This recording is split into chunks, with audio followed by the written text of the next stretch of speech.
साथियों, WBTGT हिंदी का exam आप 7 तारीख को देंगे और मैं आपके साथ लगातार हूँ। साहित्य सहजल ऐप डाउनलोड करके आप टेस्ट दे सकते हैं मात्र 101 रुपये में। क्लास वैसे तो मैं नहीं कहूँगा ज्वाइन करने, अब आपके पास समय कम है, फिर भी यदि आप चाहते हैं कि 30 घंटा पढ़ लें, है ना, तो आप कोर्स में भी इनरोल कर सकते हैं। आप जैसे तैसे 30 घंटा मैनेज कर लीजिएगा तो बहुत सारा क्वेश्चन आप सीधे सीधे देखेंगे कि क्लास से उठ गया है, क्योंकि मैं टेक्स्ट पे बात किया हूँ, है ना। तो जब टेक्स्ट पे इतनी बातचीत होगी तो क्यों नहीं कोर्स या क्लास से या टेस्ट से हर जगह से प्रश्न उठेगा ही उठेगा, क्योंकि मेरा फोकस ये है कि आपके पास जो सिलेबस दिया गया है उसके अनुसार ही बातचीत हो, इधर उधर की कोई भी बातचीत ना हो। ठीक है, तो चलिए, गोदान के विषय में सत्य कथन नहीं है। ठीक है, ओके। ये मॉक टेस्ट लिया गया था। मॉक टेस्ट सेकंड वाला जो मॉक टेस्ट था उसमें आपको पता है कि 60 प्रश्न होता है, तो इसके 2 वीडियो मैं आपको दे चुका हूँ, तीसरा वीडियो है ये।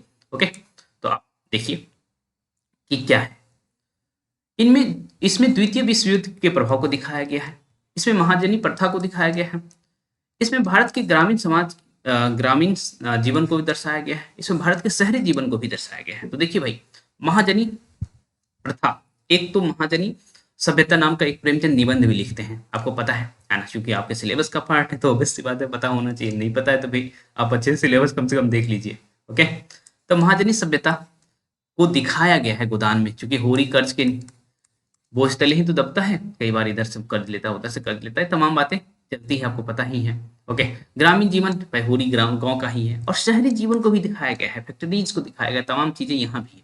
ओके, तो ग्रामीण जीवन शहरी जीवन दोनों है यहाँ।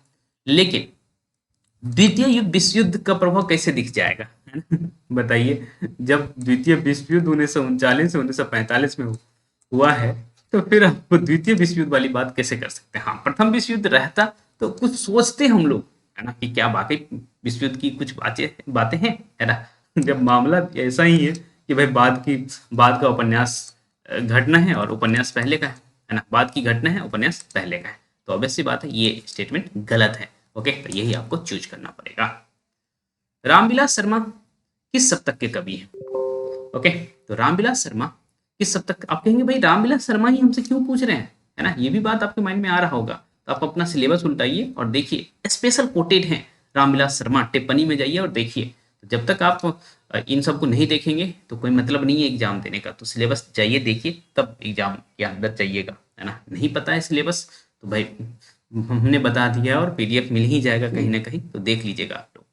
तो रामविलास शर्मा तीसरे सप्तक, ये तीसरी लिखा गया है, द्वितीय सप्तक, तार सप्तक और चौथे सप्तक। तो आपको पता है रामविलास शर्मा पहले सप्तक को, जो आप तार सप्तक कहते हैं, उसके कवि हैं, इसको ध्यान में रखेंगे। रामविलास शर्मा कोई कविता भी लिखे हैं, काव्य संग्रह है क्या रामविलास शर्मा का, आप बताइए तो मुझे, है ना। और रामविलास शर्मा की कौन सी ऐसी आ, जो है रचना है जो छायावाद से जुड़ा हुआ है, छायावाद के एक कवि से जुड़ा हुआ है ना, बताइएगा। उसका प्रकाशन वर्ष भी बता दीजिएगा तो मुझे अच्छा लगेगा। ओके, निम्न में कौन सबसे बाद में हुए? विद्यापति, अमीर खुसरो, चंद्रबरदाई और शरप्पा, है ना। तो ये सभी पहले के हैं। विद्यापति को आपको पता है कि भाई इसका टाइम पीरियड शुक्ल जी क्या दिए हैं, जल्दी से बताइए। तो विद्यापति बहुत बाद के हैं, ठीक है। इवन संगम पीरियड के कह सकते हैं, भक्ति काल और ये आदिकाल के संगम पीरियड पे फेज पे रहते हैं ये, आदि और भक्ति के संगम फेज पर। और संगम फेज का मतलब यही है भाई, बिल्कुल भक्ति काल से सटा हुआ है, और इसीलिए आप देखते हैं कि भाई विद्यापति के यहाँ, है ना, आदिकालीन प्रवृत्ति जो है वो तो है ही, है ना, भक्तिकालीन प्रवृत्ति भी आप देखते हैं, खास करके शिव और कृष्ण की भक्ति आप देखते हैं। तो ये बहुत बाद में हुए हैं, ठीक है, याद रखेंगे आप।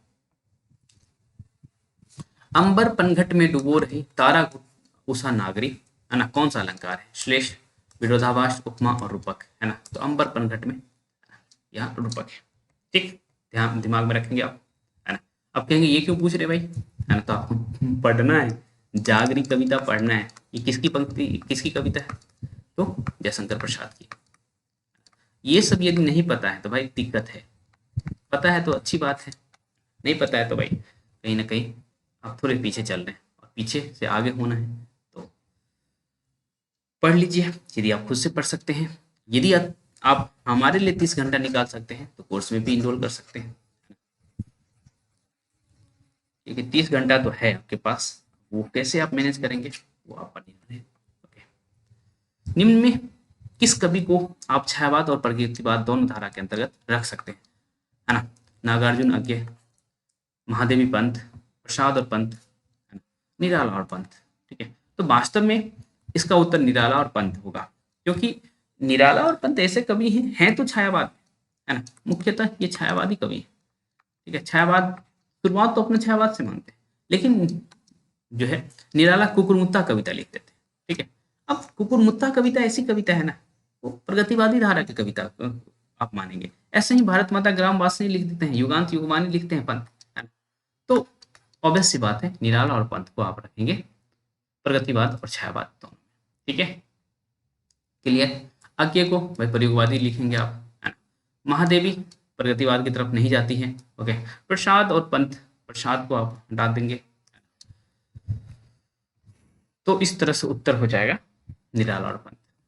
अरि करुणा की शांत कछार कविता को ध्यान में रखते हुए असत्य कथन चुनिए। ठीक है, ये सभी जो पंक्तियां देख रहे हैं ना, ये सभी पंक्तियां अरि करुणा की शांत कछार से ही हैं। छोड़कर पार्थिव भोग विभूति प्रेयसी का दुर्लभ हुआ वह प्यार, है ना? यहाँ प्रेयसी का क्या अर्थ है? यशोधरा। पुत्र का शैशव सुलभ दुलार, यहाँ पुत्र का अर्थ क्या है? कुमार। तथागत आयु तेरे द्वार, तथागत का क्या अर्थ है? गौतम बुद्ध। तपस्वी की विराग की प्यार, यहाँ विरोधाभास अलंकार है। असत्य पूछा जा रहा है, तो देखिए भाई, है ना? प्रेयसी पत्नी यशोधरा। ठीक है, पुत्र का नाम क्या रहता है? पुत्र का नाम ये नहीं रहता है, राहुल रहता है। ठीक है, तथागत गौतम बुद्ध का नाम है। ठीक है, तपस्वी के विराग का की प्यार, अब तपस्वी के विराग का भी और प्यार भी है, तो एक साथ, है ना? उल्टी बातें चल रही हैं, तो विरोधाभास अलंकार हो गया। ठीक है, तो उत्तर हो जाता पुत्र का शैशव सुलभ दुलार, यहाँ पुत्र का अर्थ राहुल है, न कि कुमार। ठीक है, मुक्ति बोध के विषय में भाई असत्य कथन पूछा गया है। आपके मुक्ति बोध क्यों पूछ रहे हैं? तो जाइए अपना सिलेबस उल्टाइए और टिप्पणी में जाके देखिए, है ना? मैं वही वही पूछ रहा हूँ जो आपके लिए इंपॉर्टेंट है। ओके, तो देखिए, इनका जन्म 1908 में हुआ। यह मुख्यतः प्रयोगवाद के कवि हैं। सतह से उठता हुआ आदमी इनकी एक प्रसिद्ध कहानी है, अंधेरे में इनकी प्रसिद्ध कविता है। ठीक है, देखिए ये सभी बातें सही है। ठीक है, लेकिन इनका जन्म 1917 में हुआ है, तो ये बात याद रखेंगे। ठीक है, 1908 में एक प्रसिद्ध कवि का जन्म हुआ है, बताइए तो? बिहार से हैं वो, है ना? बीर रस की कविता खूब लिखे हैं। चलिए, रश्मि रथी नाम रचना भी लिखे हैं, आप तो बता दीजिए। निम्नलिखित में चंद्रगुप्त नाटक का प्रकाशन वर्ष है ना? चंद्रगुप्त का प्रकाशन वर्ष क्या है? ऑप्शन आपको सीधा सीधा वो नहीं दिखेगा जो आप खोजना चाह रहे हैं, है ना? कुछ दिमाग पे जोर डालिए। वही जो गोदान का है, वही जो गबन का है, वही जो ध्रुवसामनी का है, वही जो आकाशदीप कहानी। ठीक है, तो भाई चंद्रगुप्त का प्रकाशन वर्ष क्या है? आपको पता है, 1931। ठीक है, और गबन का भी प्रकाशन वर्ष 1931 ही है। तो यदि आप देखिए, आप मैंने आपको एक साथ कितनी बातें बता दी है। आपको यदि पता है कि चंद्रगुप्त का प्रकाशन वर्ष 1931 है, तो है ना, तो एक बात तो यही पता चल गया। दूसरी बात, आप गोदान को देखेंगे, वही ना 1936 की है ना? ध्रुव सामनी कब की है? जल्दी से बताइए। 1933 की है। आकाशदीप कहानी कब की है? ये सब लगा हुआ है ना, ध्रुव सामनी, आकाशदीप, गबन, ये सब लगा हुआ है, गोदान।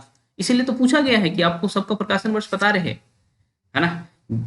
ऑप्शन वैसे ही नहीं बनाया जा रहा है, ऑप्शन इसीलिए बनाया जा रहा है ऐसा कि आप लोगों को सब कुछ पता हो। एग्जाम हॉल में जाएंगे तो कुछ तो पता हो करके जाएंगे, ऐसे एग्जाम हॉल में तो घुस जाएंगे नहीं, है ना? इसीलिए ये सब किया जा रहा है।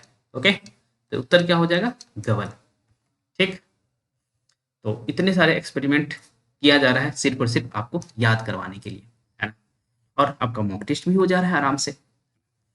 पर्वतीय भूमि मेरी धात्री माँ बन गई, इस यह कथन किसका है? अब भाई पढ़े रहेंगे तो ही ना आप बता पाएंगे। निराला, प्रसाद, महादेवी, पंत। अपने मन से ये लाइन उठाया नहीं गया है, कहीं ना कहीं जिक्र हुआ है तो ही उठाया गया है। ठीक है, तो इसका जिक्र कहाँ देखेंगे आप लोग? प्रथम भेंट अंतिम भेंट में, प्रथम भेंट अंतिम भेंट में। ठीक है, प्रथम भेंट अंतिम भेंट में आप देखेंगे इसकी चर्चा हुई है। ओके, तो उत्तर हो जाएगा महादेवी। ठीक है, शीतोष्ण में कौन सा समास है? शीतोष्ण में कौन सा समास है? जल्दी से बताइए तो भाई, है ना? तो इसमें शीत और उष्ण दोनों लिखा हुआ है, एक साथ कर दिया गया है बस। ओके, और विपरीत है एक दूसरे के, तो यहाँ द्वंद्व समास। ठीक है, ये देखते हैं, सत्य कथन पूछा जा रहा है आपसे। लोचन नमक रामही उरानी, दीन है पलक कपट कपाट सियानी, जब सियस सखिन प्रेम बस जानी, कहीं न सकहि कछु मन सकुचानी। यह श्रृंगार रस में है, ये शांत रस में है, करुण रस में है ना, अद्भुत है ना, तो यहाँ श्रृंगार रस है, ठीक है। और कहाँ की पंक्ति है भाई, रामचरितमानस की पंक्ति है। ओके, रामचरितमानस की पंक्ति है, इसे भी ध्यान ध्यान में रखेंगे। कहाँ से भाई, रामचरितमानस के बालकांड से।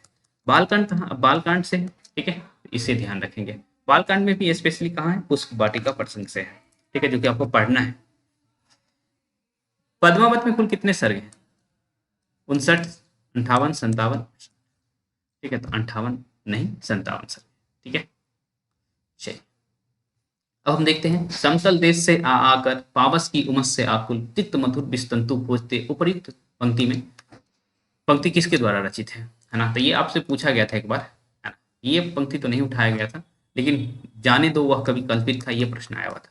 तो वो भी कविता जो पंक्ति थी, वो बादल को घिरते देखा है से उठाया गया था, और यह भी बादल को घिरते देखा है से उठाया गया है। और चूंकि बादल को घिरते देखा है नागार्जुन की कविता है, इसीलिए आप नागार्जुन लगाएंगे। तो फिर आपको आपका दिमाग ऐसे ही ऑटोमेटिक मोड में आ जाना चाहिए। कविता बादल को घिरते देखा है से है, बादल को घिरते देखा है नागार्जुन की है। मैं ये भी पूछ सकता था कि ये कहाँ से उद्धृत है, ये किस पुस्तक से उद्धृत है, तो आपको पता होना चाहिए कि बादल को घिरते देखा है युगधारा से, अब जो है युगधारा में संकलित है, ठीक है। अष्टछाप की स्थापना कब हुई, स्पेशली अष्टछाप मेंशन है, इसीलिए जो है इसका उत्तर आप करके आएंगे 1565, ठीक है। चलिए और देखते हैं हम प्रश्न, ठीक है, और 60 प्रश्न देखते हैं। रीतिकाल की कौन सी प्रवृत्ति आप आदिकाल में भी देख सकते हैं। वीर रसात्मक, इसमें से कोई नहीं। श्रृंगार रसात्मक, कवियों का चारण होना। तो वीर रस की चीजें आप जैसे भूषण ग्रंथावली आप देखते हैं, तो वहाँ वीर रसात्मक चीजें देखते हैं। श्रृंगार रस तो भाई पूरा का पूरा रीतिकाल श्रृंगार रस से भरा हुआ है। कवियों का चारण होना यहाँ दोनों काल में है, ये भी दोनों काल में और ये भी दोनों काल में। इसमें से सभी आप सारी प्रवृत्ति एक साथ देख सकते हैं। आपको प्रवृत्तियां पढ़ना है, तो जब तक क्लियर नहीं रहेगा तब तक कैसे काम चलेगा। निम्न में हरियोध की रचना है, हरियोध की रचना, ठेठ हिंदी का हरियोध भी आपको पढ़ना है ना। तो ठेठ हिंदी का ठाठ, सुबह का भूला, रेती के फूल, धुर पर चढ़ता हुआ आदमी, है ना। तो ये सभी के सभी नहीं है, ये सभी के सभी तो नहीं है, लेकिन ठेठ हिंदी का ठाठ हरियोध की रचना है, ठीक है। हरियोध का जन्म कब हुआ है बताइए भाई, है ना?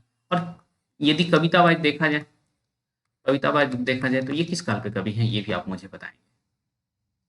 निम्नलिखित में शुद्ध वाक्य है, शुद्ध वाक्य आपको बताना है, ठीक है।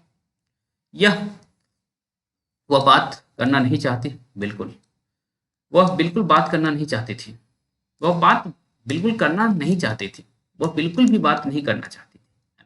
तो देखिए बिल्कुल के साथ भी का प्रयोग नहीं होगा, ठीक है। तो जहां जहां भी यदि दिख रहा है तो वो तो हटा ही दीजिए, ठीक है। ये तो हट गया। अब देखिए, है ना, वह बात करना नहीं चाहती बिल्कुल थी, है ना? ये इसका कोई सेंस बन रहा है, ये भी गलत हो जाएगा। वह बात बिल्कुल करना नहीं चाहती थी, ये बिल्कुल का प्लेसमेंट यहाँ भी गड़बड़ है, ठीक है, ये भी गड़बड़ हो गया, उत्तर हो जाएगा सेकेंड ऑप्शन, ठीक है। नेक्स्ट चलते हैं। द्वितीयु की कविता, द्वितीयु की शुरुआत कब से मानते हैं, ठीक है। तो द्वितीयु की शुरुआत 1900 से मानते हैं, इसे ध्यान रखेंगे। और सारे प्रश्न हैं तो नेक्स्ट वीडियो में मैं और सारे प्रश्नों को डिस्कस कर दूंगा, ठीक है।